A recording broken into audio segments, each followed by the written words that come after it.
ఎక్కువ లేకుండా కాఫీ ఇవ్వడానికి సంవత్సరం పట్టింది. పూర్వ రోజుల్లో ఉమ్మడి కుటుంబాలు కాబట్టి వంట వార్పు నేర్పేందుకు పెద్దవాళ్ళు ఉండేవాళ్ళు. ఇప్పుడు మొగుడే అన్ని నేర్పుకోవాలి. వంట నేర్చుకోవడానికి టైం ఎక్కడ ఉంది మావయ్య? టైం అంతా ఆఫీస్లో అయిపోతుంది. వస్తూ ఎక్కడ కూడా తినేసి రావడం, లేకపోతే ఆర్డర్ పెట్టుకోవడం. అందుకే ఇప్పుడు పిల్లలకి ఏది కందిపప్పో ఏది మినపప్పో తెలియటం లేదు. ఎక్కడ చూసినా కర్రీ పాయింట్లే. ఆడవాళ్ళు కూడా ఉద్యోగం చేస్తూ సంపాదిస్తున్న ఈ రోజుల్లో ఏ కుటుంబానికి డబ్బు సమస్య కావడం లేదు, మనుషులే సమస్య. అవును, మనుషులే సమస్య. బంధాల పేరుతో చుట్టూ చేరి రక్తం పీల్చేస్తున్నారు.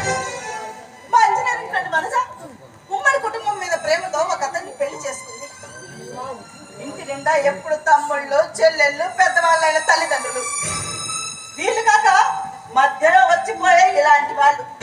వీళ్ళందరికీ చాకరీ చేయలేక చిక్కిపోయింది. అరే కనీసం ఎందుకు అలా అయిపోయిందని అడిగే దిక్కే లేదు. చివరికి ప్రాణాలే విడిచిపెట్టింది. నిజమేనమ్మా, పాపం ఆ పిల్ల పరిస్థితికి మనం బాధపడాల్సిందే. అలాంటి స్నేహితుల ప్రభావం మనల్ని ఎప్పటికీ విడిచిపెట్టింది. ఆయన సారీ అమ్మా, నిన్ను ఇబ్బంది పెట్టాలని నా ఉద్దేశం. మురళి వాళ్ళ అమ్మగారు వస్తున్నారు, చూసిపోదామని వచ్చాను.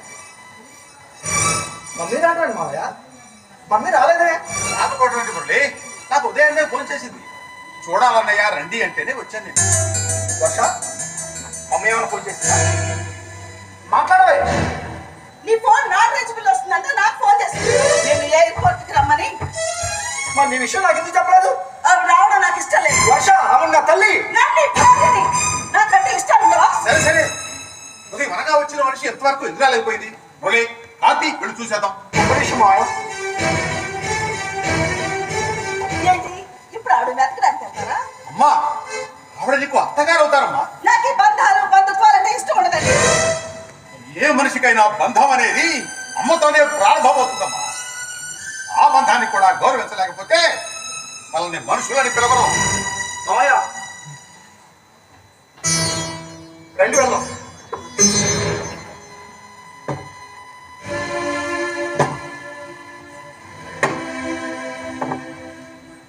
మురళి ఎక్కడికి హడావుడిగా వెళ్తున్నాడు? ఎయిర్పోర్ట్కి వాళ్ళ అమ్మ వస్తుందని. అంత ముందుగా వెళ్తే బాగుండేదిగా, అసలే ట్రాఫిక్ ఎక్కువగా ఉండేటది. అయినా ఆవిడ నీకు ఫోన్ చేసిందా? మురళి ఫోన్ కలవట్లేదట, నాకు చేసింది. ఆ విషయం మురళితో ఇప్పుడు చెప్పావన్నమాట. చెప్పాల్సిన అవసరం వచ్చింది, చెప్పాను. వర్ష, అసలు ఏమిటి ఈ సమస్య? ఏ విషయంలో? ప్రతి విషయంలోనూ. అంటే నువ్వు పెళ్లి కాక ముందు నుంచే పెళ్లి కొడుకు అమ్మ, నాన్న, అక్క, తమ్ముడు ఉండకూడదు చెబుతుంటే చిన్నపిల్లవాడి పెళ్లి అయితే అన్ని సంచుకుంటాయి.